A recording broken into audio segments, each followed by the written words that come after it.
बहुत पहले भालू की भी बहुत बड़ी सी पूंछ हुआ करती थी और वो उसकी बहुत ही कीमती चीज थी। वो उसको जब तब इधर उधर हिलाता रहता ताकि लोग उसकी उस शानदार पूंछ को देखें। एक दिन एक लोमड़ी ने इसे देखा, और जैसा कि सभी जानते हैं कि लोमड़ा तो बहुत चालाक होता है और उसको दूसरे को बेवकूफ़ बनाने में बहुत मज़ा आता है, सो उसने इस भालू के साथ भी एक चाल खेलने की सोची। ये साल का वह समय था जब पाले की आत्मा हैथो सारे देश में फैली हुई थी। उसने सारी झीलों को बर्फ से ढक रखा था और सारे पेड़ों पर बर्फ की चादर फैलाई हुई थी।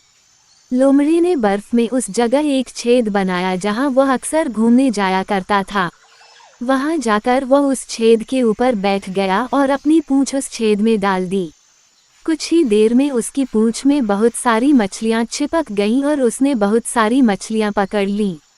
घूमते घूमते भालू भी उधर आ निकला। जब तक भालू उसके पास आया तब तक उसके चारों तरफ बहुत सारी मछलियों का ढेर लग चुका था। इससे पहले कि भालू लोमड़े से यह पूछता कि तुम यहाँ क्या कर रहे हो, लोमड़े ने उस छेद में पड़ी अपनी पूंछ इधर उधर घुमाई और एक बड़ी सी मछली निकाल ली। वो मछली उसने दूसरी मछलियों के साथ रखी और भालू की तरफ देखा।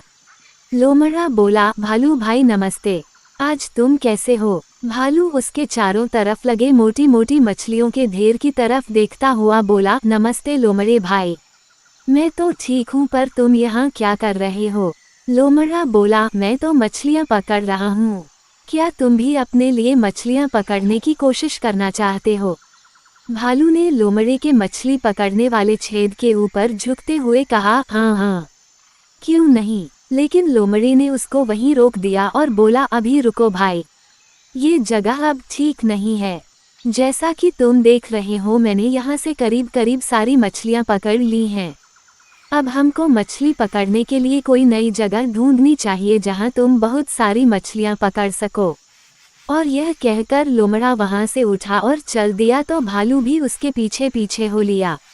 लोमड़ा वहाँ की जगहों को खूब अच्छी तरह जानता था, सो वह भालू को वहाँ ले गया जहाँ वह झील बहुत ही उथली थी और वहाँ जाड़ों की मछलियाँ नहीं पकड़ी जा सकती थीं, क्योंकि जाड़ों की मछलियाँ तो हमेशा गहरे पानी में ही मिलती थीं। भालू ने देखा कि लोमड़े ने वहां पहुंचकर बर्फ में एक छेद किया और जल्दी ही उसमें से एक मछली पकड़कर खाने लगा। फिर वह भालू से बोला, अब तुम वैसा ही करो जैसा मैं तुमसे कहता हूँ। पहले तो अपने दिमाग से मछली का विचार बिल्कुल ही निकाल दो और कोई गाना भी नहीं गाना, क्योंकि अगर तुमने कोई गाना गाया तो कोई मछली उसे सुन सकती है और तुम्हारा गाना सुनते ही वो यहाँ से चली जाएगी। फिर अपनी पीठ इस छेद की तरफ कर लो और अपनी पूंछ इस छेद के अंदर डाल दो। जल्दी ही कोई मछली आकर तुम्हारी पूंछ पकड़ लेगी और फिर तुम उसको ऊपर खींच लेना। भालू ने पूछा, पर जब मेरी पीठ इस छेद की तरफ है तब मुझे कैसे पता चलेगा कि किसी मछली ने मेरी पूंछ पकड़ ली है? लोमड़ा बोला, मैं यहाँ छिप जाता हूँ, यहाँ मुझे कोई मछली नहीं देख सकती। जब कोई मछली तुम्हारी पूंछ पकड़ेगी तो मैं जोर से चिल्ला दूंगा, तब तुम मछली को बाहर निकालने के लिए अपनी पूंछ तुरंत ही खींच लेना। पर तुमको थोड़ा धीरज रखना पड़ेगा, जब तक मैं न कहूँ तुम बिल्कुल हिलना नहीं। भालू ने हाँ में सिर हिलाया और बोला, ठीक है, मैं वैसा ही करूँगा जैसा तुमने कहा है। सो वह उस छेद के पास छेद की तरफ पीठ करके बैठ गया। उसने अपनी सुंदर लंबी घनी पूंछ उस छेद में ठंडे पानी में डाल दी और अब वह मछली का इंतजार करने लगा। लोमड़ी ने थोड़ी देर तो भालू को देखा कि वह वैसा ही कर रहा है या नहीं जैसा कि उसने उसको बताया था। फिर वह धीरे से उठकर अपने घर चला गया और जाकर सो गया। जब वह सुबह उठा तो उसको भालू की याद आई, पता नहीं वह भालू बेचारा अभी भी वहीं बैठा है या नहीं, मुझे जाकर उसको देखना चाहिए। सो वह उस बर्फ से ढकी झील की तरफ चल दिया। वहां पहुंचकर तुमको क्या लगता है बच्चों की उसने क्या देखा होगा? उसने देखा कि उस झील के ऊपर एक छोटी सी बर्फ की पहाड़ी बनी हुई है। रात को बहुत बर्फ पड़ी थी और उसने भालू को ढक लिया था।